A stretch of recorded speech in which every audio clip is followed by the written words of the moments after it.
जय माता दी मित्रों। ओम ऐं ह्रीं क्लीं चामुंडा विचे। जय श्री राम, जय बजरंगबली महाराज, हर हर महादेव। मित्रों, वीडियो को अंत तक देखें, सब्सक्राइब करें और कमेंट्स बॉक्स में जय माता दी लिखें और लाइक भी करें और शेयर भी कर दिया करो कभी कभी, और वीडियो को अंत तक ज़रूर देखिए। मित्रों, अगर मेरे मुख से आज कोई गलत शब्द निकल जाए तो कृपया करके मुझे क्षमा कर देना, क्योंकि आज का जो विषय है बहुत ही गंभीर है।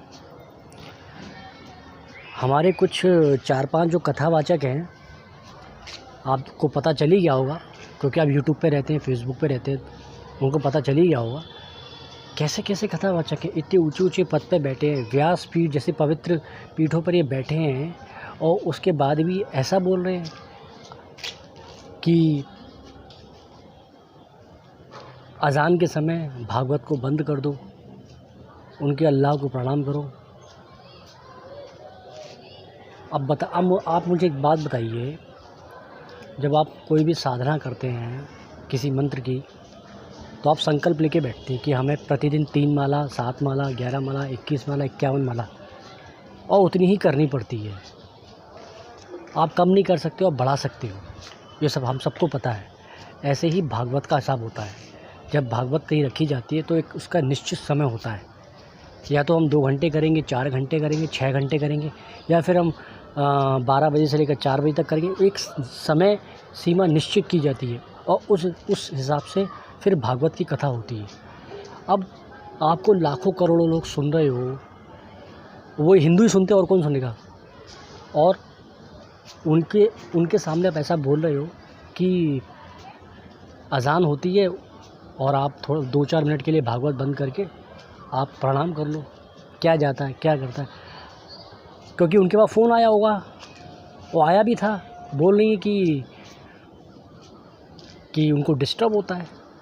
अरे भाई, आप बोल देते ना कि आप बंद कर दो माइक, हमारी कथा तो चलेगी। आपसे ऐसा क्यों नहीं बोला गया?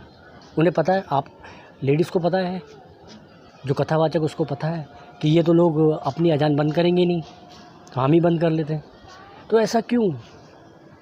माना कि हमारा धर्म सबका सम्मान करता है, पर ऐसा भी सम्मान किस काम का जो हमें भागवत बंद करनी पड़े? यानी कि हम झुक गए उनके सामने। भाई ऐसा क्यों करते हो? उनको बोलो ना कि आप अपना अज़ान बंद कर दो, अपना माइक बंद कर दो, हमारी भागवत चलने दो, आप बाद में कर लेना। पर ऐसा उन्हें, आपको पता है वो ऐसा मानेंगे नहीं।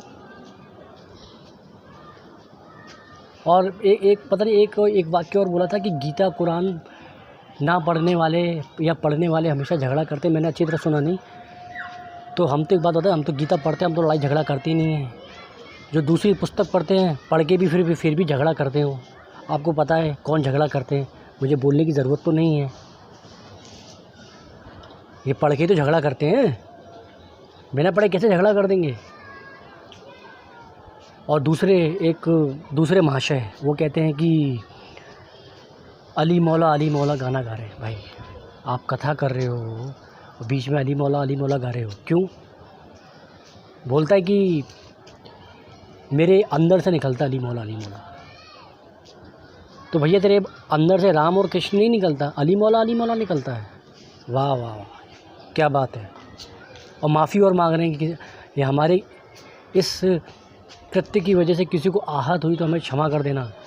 मित्रों, क्षमा वहाँ कुछ नहीं है, ये क्षमा नहीं मांग रहे हैं। इनको डर है कि हमारा धंधा ना बंद हो जाए, इसलिए ऐसा कर रहे हैं। और तीसरा जो है, पता नहीं कौन सा स्वामी है, खैर मैं तो कथा सुनता नहीं हूँ, मैं तो अपने घर पे भागवत सब कुछ रखा है। भागवत है, शिव पुराण है, रामायण है, महाभारत है, सब है, सब अपने घर पे पढ़ लेता हूँ हिंदी में। आप लोग ऐसे पंडालों में मत जाओ जो ऐसे कथावाचक होते हैं। आप अपने घर में हिंदी में रखो, हिंदी में पढ़ो, हिंदी में समझो। ज़रूरी नहीं है कि इनके पंडालों में जाके ऐसी भाषाओं को सुनो। अगर ऐसी भाषा को आप सुनते हो ना, तुरंत उसको मना करो। भाई ऐसा क्यों कर रहे हो? उनको बोलो ना वो बंद करें, हम क्यों बंद करें? हमारे कुछ जो सनातन के फाइटर्स हैं वो खड़े हुए आगे, हम उनका सपोर्ट करते हैं पूरा, हमारा सपोर्ट पूरा रहेगा उनको। आप भी सपोर्ट कीजिए। और हम सही चीज़ को सपोर्ट कर रहे हैं, कभी किसी गलत चीज़ को सपोर्ट नहीं कर रहे हैं। और सनातन धर्म हमेशा सही चीज़ को ही सपोर्ट करता है, गलत चीज़ को कभी सपोर्ट नहीं करता। और जो तीसरे वो क्या कह रहे थे, मौसम भीगा भीगा डम डम डीगा डीगा सुभान अल्लाह, मतलब इसके बाद भजन कम हो गए। हमारे में देवी देवता ही नहीं, इतने उनके सर इतने भजन हैं, हम भजन कम हो गए। वाह वाह वाह। और एक चौथी जो लेडी वो तो बहुत उम्र में बहुत ज़्यादा है, अल्लाहू अल्लाहू, क्या हो गया इनको? क्या कम हो गए हैं क्या? राम कृष्ण के भजन, गणेश के भजन, हनुमान जी के भजन, माँ भगवती के भजन, शिव के भजन कम हो गए हैं क्या? एक्चुअली में इनको कुछ पता ही नहीं है, मुंह से अंट संट बोलते ही रहते हैं। इनको हमेशा ध्यान रखना चाहिए कि ऐसे शब्दों का हम प्रयोग ना करें, क्योंकि हम सब लोग देख रहे हैं हमको, यूट्यूब पे भी हम डालेंगे, फेसबुक पे भी हम डालेंगे। इनको समझना चाहिए। और जिनको परेशानी हो तो उनको मना करें ना कि भाई तुम अपनी अजान बंद कर दो, हम क्यों अपनी भागवत बंद करें? समझ में नहीं आता। खैर मित्रों, आप बहिष्कार करो, मैं भी बहिष्कार कर ही रहा हूँ, अपने फाइटरों के साथ हूँ मैं कभी भी इन चीज़ों को नहीं मानूंगा। मैं अपने धर्म को आगे, अपने सनातन धर्म को मानूंगा, क्योंकि हमारा सनातन धर्म बहुत ही महान है, विशाल है। उसके मुकाबले तो कोई सनातन धर्म ही नहीं है।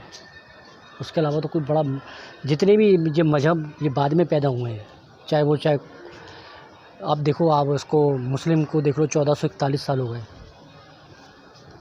हम लोग तो अपनी ज़बान में ये बोलते हैं कि 5000 वर्ष हैं, 5000 वर्ष हो गए हमारे धर्म को, लेकिन हमारा धर्म तो उससे भी ज़्यादा पुराना है, हमें तो गिनती भी नहीं मालूम।